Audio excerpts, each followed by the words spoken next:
Hey, Kiana. Yes, sir. Can you come here?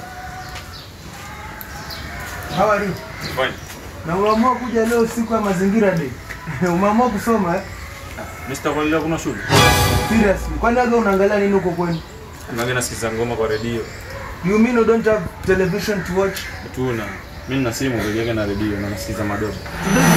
Today wewe nenda ukapande miti huko bana. Alafu we shall meet on Monday. Okay? Leo sikia kupanda miti? Yeah. Kwani uangalie habari? Sifuatilie. Neighbors. Kwa kapanda miti. Mtungi be serious kijana. Kwa kapanda miti. Go kapande mti tu. Sawa. Na Monday we meet early in the morning, okay? Siku ni siku mbili. Ni Friday, Saturday na Sunday. Yeah. Kapanda miti.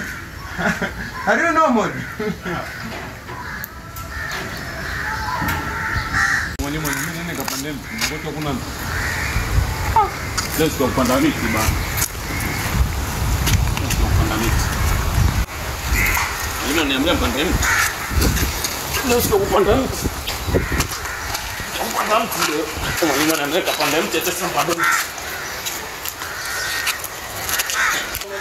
Hata kuna shida. Young man, Yes, sir. are you serious?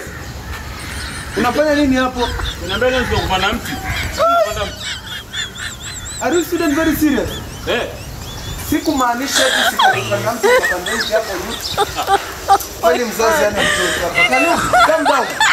Leo Mr. Unaweza kupanda mti. What I mean ni kuwa tuko mazingira day. Mazingira day ni siku yenye unapata watu wanapanda miti. Kama yenye tu umepanda, kuna watu siku nyuma walipalilia hii miti. Shauri. Sikupanda hivyo.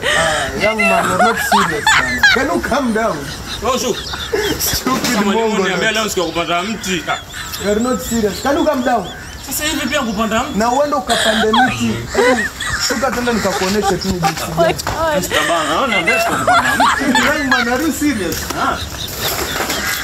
Najua sikia kupanda mti.